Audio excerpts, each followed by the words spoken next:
I'm about to show you something extremely controversial. It's even illegal in the state of Israel to obtain this. And if you do obtain it, it's illegal to show it and or talk about it.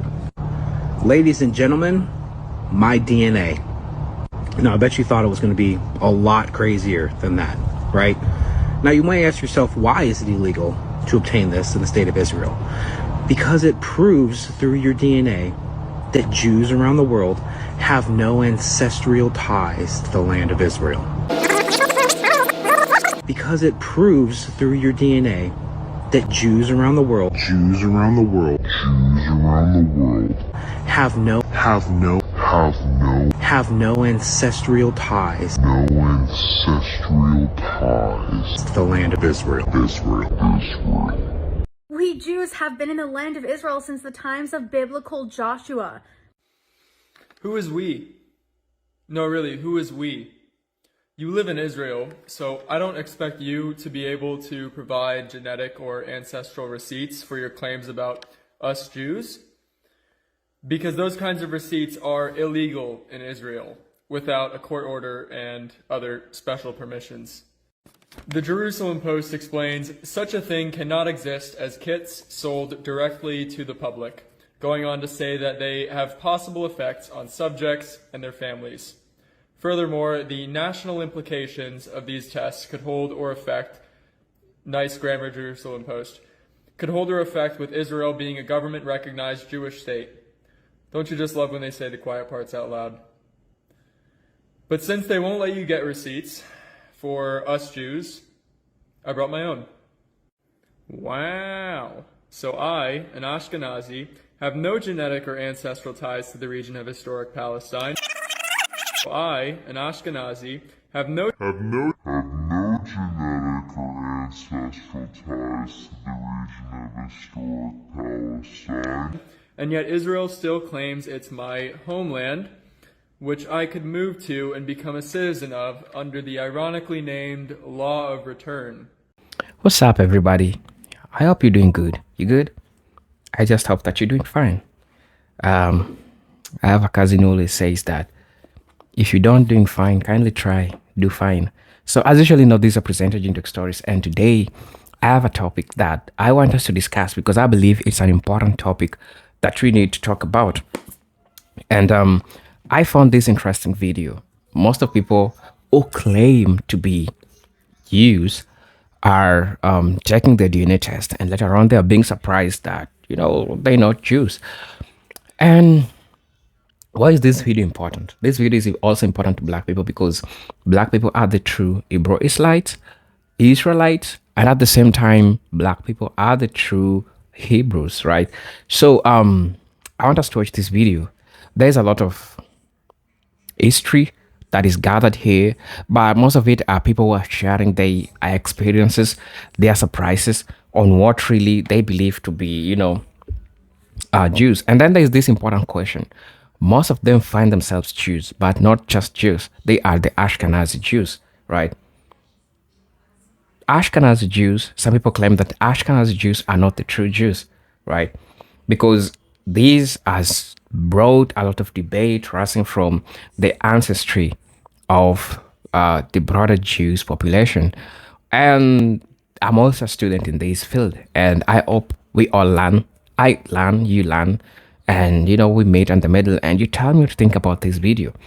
As usually know, these are presented in stories. I'm having a presentation that I prepared. One is in this book, and one is in this document that I think I'm also going to be sharing what I came to found. Buckle up for these videos. These are presented in stories. And if you're watching this video for the first time, most definitely, I'll ask you to subscribe to the channel, join our membership, and really get to see what we can offer you. Until then, let's dive right into it. You know how we do it, right? Have you heard of the Khazarim? Yeah, that's us. That's me, actually. Okay, so what is your... this is a question that comes from outside of Israel. What is your opinion about the theory that Ashkenazim came from Khazarim? It seems relevant. It's quite obvious that white Jewish people, Ashkenazim from Europe, are not genetically, as much as I can tell, I'm not an expert, but they don't look the same like Arab Jews, people that came from Arab countries, and Ethiopians. I don't think there's a lot of, there may be some genetic relations, but there's a lot of genetic differences. And any theory that says that we're not genetically come from the same ancestors makes sense to me. Ashkenaz is one of the Gentile nations. Now, 80 to 85% of today's so-called Jewry, those who claim to be Jews in the world today, 80 to 85% of them are what is known as Ashkenazi Jews. And an Ashkenazi Jew is so named because he primarily descends from this guy in the Bible named Ashkenaz, which is clearly listed as one of the Gentile nations.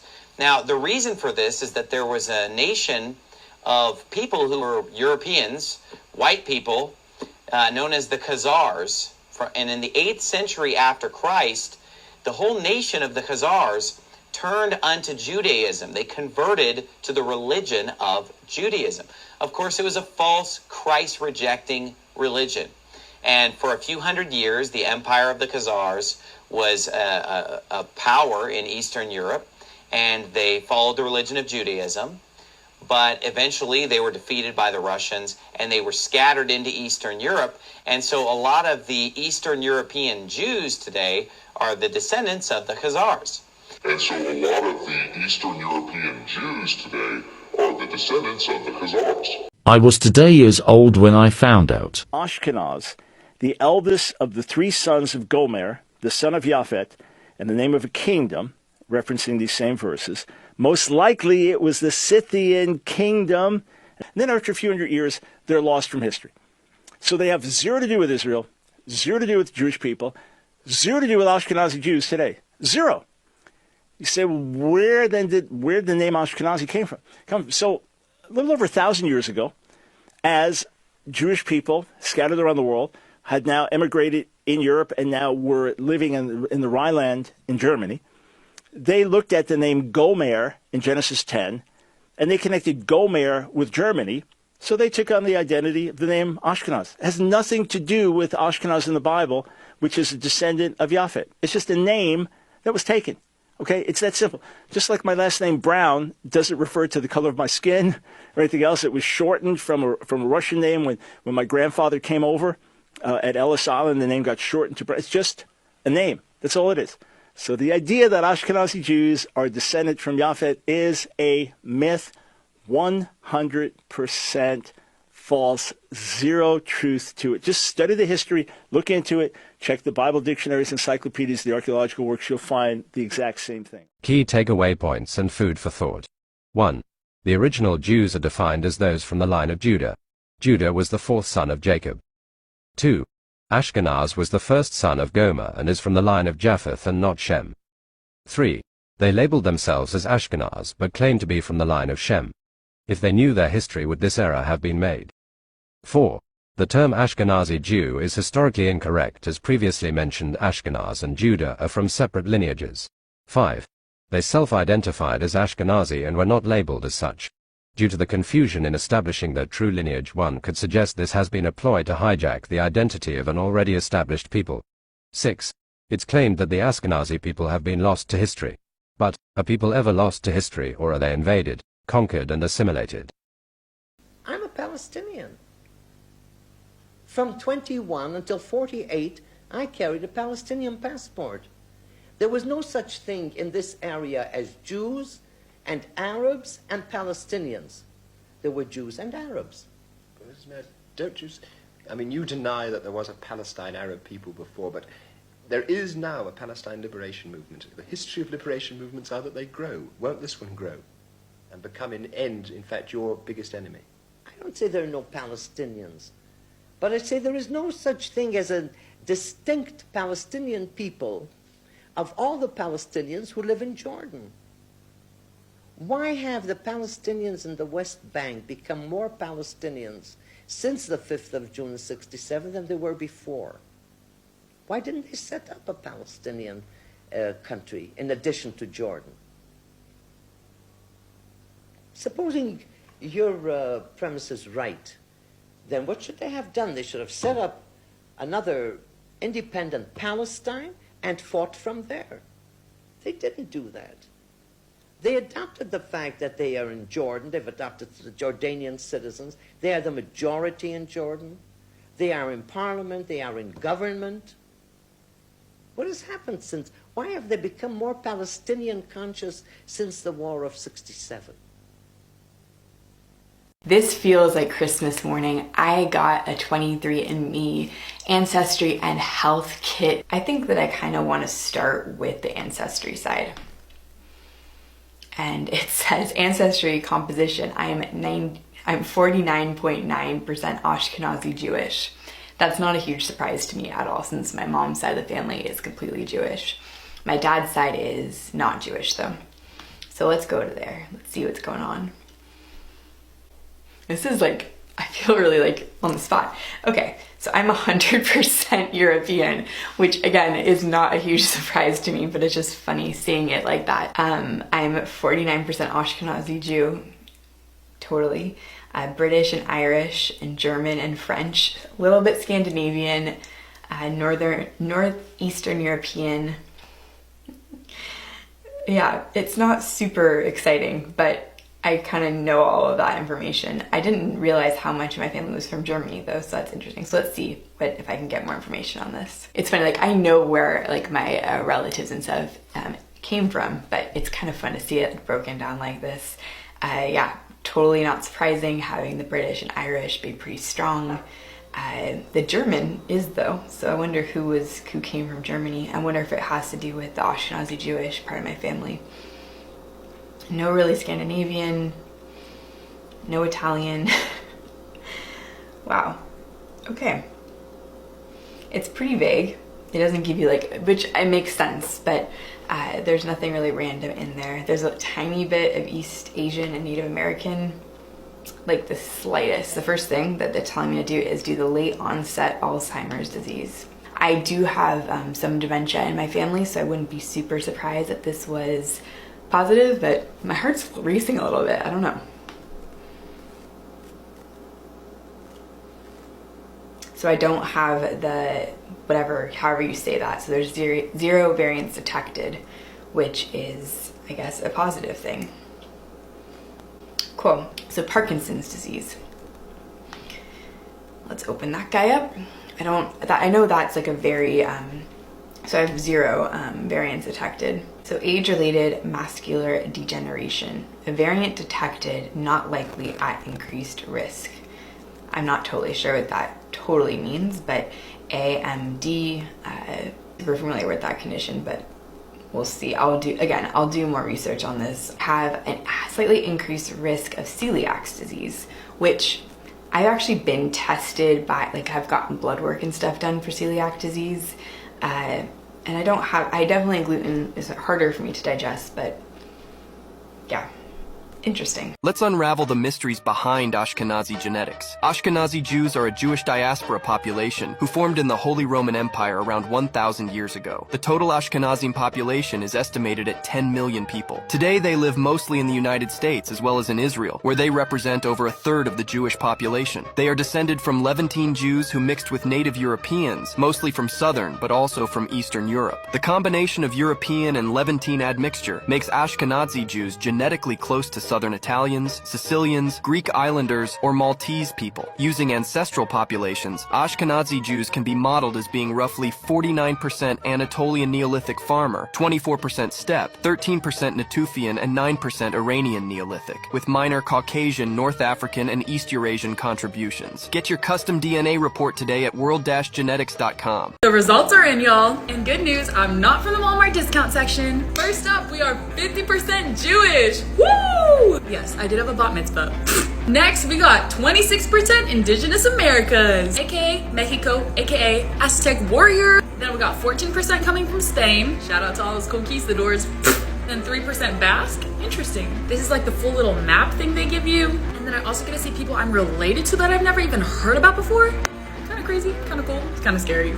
So you know how in Israel there's a law that bans Israeli Jews from marrying Arabs, Palestinians, Muslims? And they say that this is based on the morale of their holy book, right? But I'm about to show you how this just goes to show that these people don't know the book. And really this law, like about everything else in their regime, is based in white supremacy, racism, and ultimately mid-20th century eugenics. Because the thing is that the most famous and beloved of the Israelites and the Israelite kings, they weren't purebloods. Solomon's mother was a Canaanite. David's grandmother was also a Canaanite, a Moabite to be specific. And a Moabite so famous, she got a whole book in the Bible named after her, the Book of Ruth. What's more is that Ruth and Bathsheba, the mother of Solomon, both of these women were widows. And the widow is the carrier of the greatest secret in alchemy. The Freemasons are going to be pretty pissed about me revealing this. But what we call the Philosopher's Stone is actually the widow's elixir.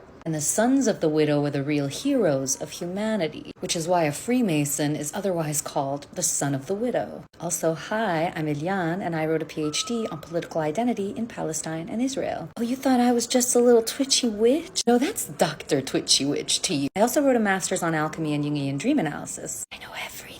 And I've read all of Abraham's books, cover to cover, and some of them in their original language. I'm not from Israel or Palestine or anywhere else but the earth. I have no ethnicity, believe in no nation, and identify with nothing but humanity. And if you're watching this, then you're probably someone who wants to see a world without borders, just like me. And you're also probably someone who understands that identity politics benefits no one but the capitalists. Because the more identified you are with an age, a gender, a sexuality, a nation, a religion, the easier you are to market to. But the less you identify with, the more you understand that identity is fluid and that you change every single day. That as you watch this video, you're not the same person who watched the last video. Then you're really hard to pin down and categorize. It's really hard to put you in a demographic when you're a shapeshifter. But anyway, back to Ruth, whose book I encourage you to read because it's really short. But basically, Ruth lived with an Israelite woman named Naomi. She got married, her husband died, and eventually when Naomi was sending her and her sister back to her tribe, she decided to stay with Naomi because she loved her so much. She was like, please Naomi, let me go with you and worship your God. Naomi approves, takes her back with her to Israel. She marries an Israelite and eventually becomes the grandmother of King David, a man after God's own heart. And then David, who's basically God's favorite ever, he has a whole harem of Israelite wives that he wins in battle and whatnot. He eventually falls in love with a Canaanite woman named Bathsheba. He sees Bathsheba and she is so beautiful, like man's cannot contain himself. So he sleeps with her even though she's married, and he has such a good time, like he cannot forget that. He wants some more, so he basically sends her husband out to battle and conspires to have him killed so that, he can marry her in peace and have her have his babies. But this makes God angry, and he sends one of his prophets to tell David a whole fable with a moral lesson, which I can get into in another video because it's a super cute story. But basically the lesson is that, David, you literally have everything. You have a whole harem of wives, and this poor man, Uriah, had the one wife, and you took her away from him. That's so greedy, bro. And for that, I'ma punish you and unalive your first child with Bathsheba, because I know she's pregnant. But David repents, and God forgives him, and he keeps going. Bathsheba has another son, and his name is Solomon. And we all know that Solomon goes on to be the king of kings. Solomon is bestowed the honor of building a temple for God, an honor that God did not give to David or anyone before Solomon, and hence the importance of Solomon's temple. The temple built by Hiram Abif, the king of Tyre, who was also a widow's son, who's really the main character in Freemasonry and the Bible's most famous alchemist, and who it is speculated was Solomon's relative. And if the genealogies are correct, and Jesus Christ is really the descendant of Solomon and David, then Yeshua was also a Canaanite. See, because Yahweh says a lot of things throughout the Old Testament that you might think are just absolutely horrid. But even though he has a rep for doing what he says, he doesn't actually follow through on most of the stuff he says he's going to do. Like he repeatedly says throughout the Old Testament that no one is ever going to remember the Canaanites, that the Israelites, they're going to erase them, they're going to eradicate them from the face of the earth, and no one is ever going to hear about them again. And yet here we are, you and I, talking about them. And there goes Yahweh, one book later, picking a Canaanite's descendant to be his favorite king. Bro is a talker, okay? Half the stuff he says, if not more than half, doesn't come to pass. And the modern state of Israel, as we should all know by now, has modeled itself on European colonies, and specifically the French colony, and German tactics for apartheid. Specifically here, that in order for one to maintain a purity of race, which I also don't believe in because it's not scientific, laws need to be implemented to ban intermarriage. But a little bit of critical thinking will show you that if anybody can convert to a religion and then get married, is there any purity of blood being maintained here? Anyway, I think I've rambled enough for now, so come to my live in a few hours. Love you, be free, decategorize yourself. Oh, welcome back to the channel. It was a long journey. People giving their historical beliefs, people having testing their DNA, people having to know the truth of who they really are. 90% of people who believe to be Jews, and it's true, especially white people. Right. Now, the question of whether Ashkenazi Jews are true Jews often has been sparking debate about their ancestry and the broader history of Jewish identity. There are given genetic perspectives that I would like us to look at. The first one is the Middle Eastern roots. Genetic studies and historical evidence confirms that Ashkenazi Jews trace their origins to ancient Jewish communities in the Levant, that's the modern Israel and surrounding regions. These Jews were exiled from Israel migration initially to areas like Italy after the Roman destruction of Jerusalem in the 70 CE. Over time, they moved to regions such as the Rhineland in Germany and later Eastern Europe during the Middle Ages. Now, that's according to the blogs at the Times of Israel. If you haven't checked the document, you need to go do that. I'm also going to be talking about the Khazar hypothesis. This controversial theory suggests that some Ashkenazi Jews descended from Khazars, are Turkic people who converted to Judaism in the 8th to 19th century in what is now southern Russia and Ukraine. While this idea gained traction in the late 19th century and early 20th century, modern genetic research largely discredits it, showing minimal Khazar-related genetic markers among Ashkenazi Jews. I'm also going to be talking about the European admixture. Studies reveal that while Ashkenazi Jews retain significant Middle Eastern ancestry, they also have European genetic component. This likely resulted from intermarriage with local European populations during the centuries-long presence in Europe. I'm also going to be talking about cultural and religious continuity. Despite migrations and potential admixtures, Ashkenazi Jews have maintained strong connections to Jewish religious practices, texts, and traditional rooted ancient in Judaism, affirming their identity as part of the broader Jewish people. Now, I'm also going to be stressing on the Khazars hypothesis. You know that this theory posits that Ashkenazi Jews are largely descendant from the Khazars, Turkic people in the Caucasus region who purportedly converted to Judaism and masses around the 8th and 9th century. Right now, there are criticism because it turns out that the Khazar hypothesis has a weak link, because we have scholars like Scholz-Tamfer who argue that there are no credited medieval Jewish, Islamic, or Christian sources documenting such large-scale conversion, making it unlikely to have occurred. If you want to find the full document, go check Tablet Magazine or the Cambridge University Press and Assessment. Talking about genetic evidence, we have modern studies that are showing people's different genealogy, people's different biology, who are trying to find if they are really true Jews. Most of them find themselves as Ashkenazi Jews. Ashkenazi Jews are not the real Jews. Then who are the real Jews? Tell me what you think about this in the comment section. Or if you're a person who have taken their DNA test and you find yourself, I'll also ask you to let me know what you think about this. Now, talking about genetic evidence, modern genetic studies constantly shows that Ashkenazi Jews have significant Middle East ancestry, tracing their origin to ancient Israel and Levant. These studies also reveal some genetic admixture with European population, likely due to intermarriage during the migration through Europe.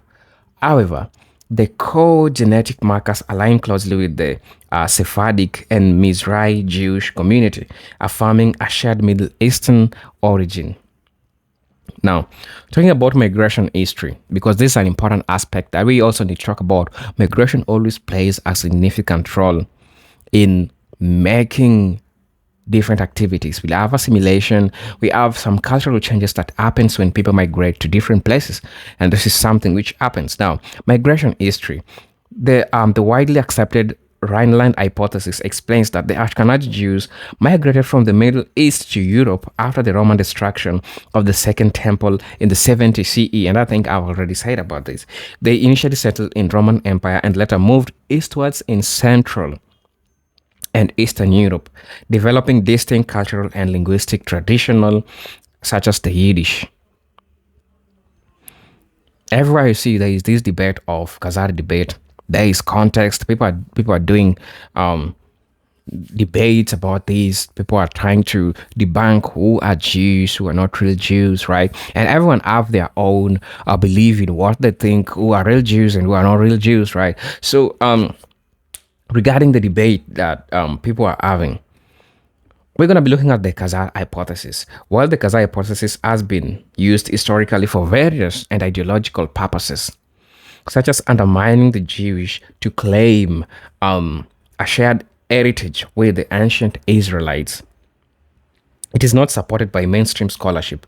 Some proponents like Shlomo Sand in The Invention of the Jewish People have used this theory to question Jewish historical narrative, but their arguments are controversial and widely critiqued. So, like, there is, disagreements of who people really believe, who are Jewish, who are not real Jewish, there's so much, a lot of things to talk about here. Now, I'd like to make a conclusion about this. The claim that Ashkenazi Jews are not true Jews does not hold up the scrutiny. Now, we need to look at genetic, historical, and cultural evidence, which is overwhelmingly supports the descent from ancient Jewish population from the Middle East, the Khazar hypothesis. I think that this is something that I'll also need to go look at it deeply. But for now, that's all I had to present for now. Tell me what you think about this video. What do you believe? What's your research? What's your analysis about this? I'm open to to learn, to be corrected about anything. Remember, I say that I'm also still learning. I'm not an expert in this. We are all learning, and this is a topic that I'm always interested in. If you like the video, if you wish to buy me a coffee through my Cash App account, I'll most definitely appreciate what you do to me. I'll really, really appreciate what you're trying to do to me. Until then, let me see you in my next video. Until then, peace, love, and harmony. Salute.